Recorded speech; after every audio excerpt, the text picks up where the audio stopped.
অর্থ আধিপত্যের জন্যে মানুষ কীভাবে নৃশংসভাবে একজন আরেকজনকে দেখা গেছে গায়ে হাত তুলছেন, আরেকজন ক্ষমতার লড়াই দেখাচ্ছেন। আরে ভাই, ক্ষমতার লড়াই কত দিনের জন্য? ক্ষমতার লড়াই কিন্তু সবসময় দেখবেন ক্ষণিকের জন্য থাকে, কিন্তু সেই ক্ষমতাটি প্রয়োগ না করে আপনি মানুষের পাশে দাঁড়ানোর চেষ্টা করুন, মানুষকে ভালোবাসার চেষ্টা করুন, সেটাই কিন্তু বড় ক্ষমতা।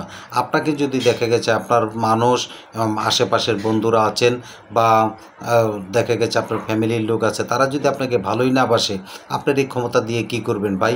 আপনার ক্ষমতাটা হলো দেখা গেছে এই দুনিয়ার যে ক্ষমতা আমরা যেটা দেখতে পেয়েছি বা দেখি, হয়তো রাজনীতিক অঙ্গনের আপনি কোনো নেতা হবেন, বড় কোনো নেতা, আপনার 5 বছর 10 বছরের জন্য সেই ক্ষমতাটি থাকে, কিন্তু সেই ক্ষমতাটা কিন্তু আপনার চিরস্থায়ীর জন্য নয়।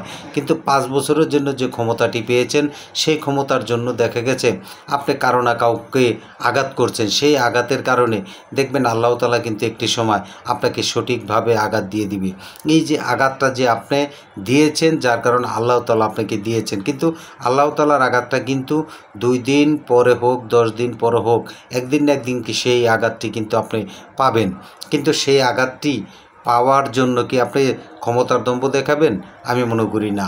কিন্তু সেই আঘাতটি না পাওয়ার জন্য অবশ্যই আপনি ভালো কিছু করবেন, বন্ধুদের পাশে দাঁড়াবেন, মানুষকে ভালোবাসবেন, জনসাধারণের পাশে দাঁড়াবেন। সাধারণ জনগণ যখন যেই নেতাকে ভালোবাসবে মন থেকে, মন প্রাণ, এবং কি সাধারণ জনগণের পাশে যখন যেই নেতা মন থেকে দাঁড়ায়, সেই নেতাকে কিন্তু প্রত্যেকটা মানুষ ভালোবাসেন। এই যে ভালোবাসার জিনিসগুলি, এটা কিন্তু সবচেয়ে বড় ক্ষমতা। তার কারণ দেখা গেছে আপনাকে যদি মানুষে ভালোই না বাসে, তাহলে আপনি ক্ষমতা দিয়ে কি করবেন? আপনার ক্ষমতা আছে, টাকা আছে, কিন্তু আপনার পাশে কেউ নেই, কিন্তু এই ক্ষমতার কোনো লাভ আছে ভাই? এই ক্ষমতার কোনো লাভ নেই।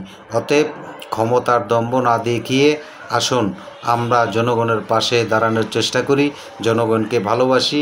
এই দেশের মানুষ, আমরা যারা বাংলাদেশে বসবাস করি, আমরা কিন্তু সবাই মুসলমান, কিন্তু দেখা গেছে হিন্দু বৌদ্ধ আমার মনে হয় 10% আছে, কিন্তু বাকি সবই কিন্তু দেখা গেছে মুসলমান।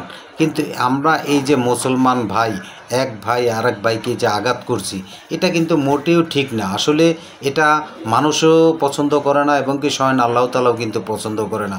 কিন্তু আমি যে কাজগুলি করছি, এই কাজগুলি কিন্তু কারোর জন্যই সঠিক নয়, কিন্তু সেই কাজগুলি যখন আপনি এইভাবে প্রতিনিয়ত ক্ষমতার ব্যবহার করছেন, সেটা কিন্তু মানুষ 1 দিন 2 দিন দেখতে দেখতে দেখতে দেখতে একটি সময় কিন্তু এটার প্রতিঘাত তৈরি হয়।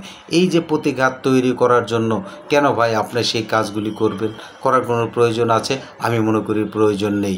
আপনি সর্বপ্রথম আপনার ফ্যামিলির লোকজনকে যখন আপনি ভালোবাসবেন, আপনার আশেপাশের গ্রামের ডাইনে বামের যে চাচা ভাই বন্ধু যারা ইত্যাদি, আপনি যদি তাদেরকে ভালোবাসেন, গ্রামের লোকজন আপনাদেরকে ভালোবাসবে।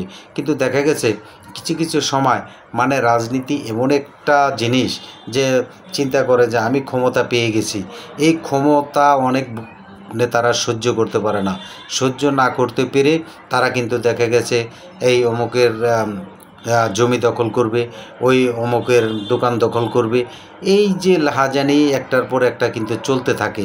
এই ক্ষমতাটা না দেখিয়ে আপনারা জনগণের পাশে দাঁড়ানোর চেষ্টা করুন, তাহলে দেখবেন জনগণ আপনাদের পাশে থাকবে, আপনাদেরকে ভালোবাসবে। রাজনীতির ক্ষমতাটা হলো ক্ষণিকের জন্য, এই কথাটা কিন্তু মনে রাখতে হবে। আমরা কিন্তু অনেকেই চিন্তা করি যে ক্ষমতা পেয়েছে, এই ক্ষমতার জোরে আপনি অনেক কিছু করে ফেলব, কিন্তু সেটা আসলেও ভালো কিছু নয়, আর ভালো কিছু হচ্ছেও না। এই দুনিয়াতে দেখা গেছে আপনারাও দেখছেন, আমিও দেখছি, যারা রাজনীতিক অঙ্গনে রাজনীতি করেছেন, তারা কিন্তু দেখা গেছে ক্ষণিকের জন্য তারা ভালো কিছু করেছেন, আবার দেখা গেছে ক্ষমতা যখন চলে গেছে, যে লাউ সেই কদু হয়ে গেছে। এই হলো বর্তমানের রাজনীতির বাস্তবতা। তবে সঠিক রাজনীতি যারা করেছেন, তারা কিন্তু অবশ্যই মানুষের পাশে আছেন, মানুষ তাদেরকে ভালোবাসছেন।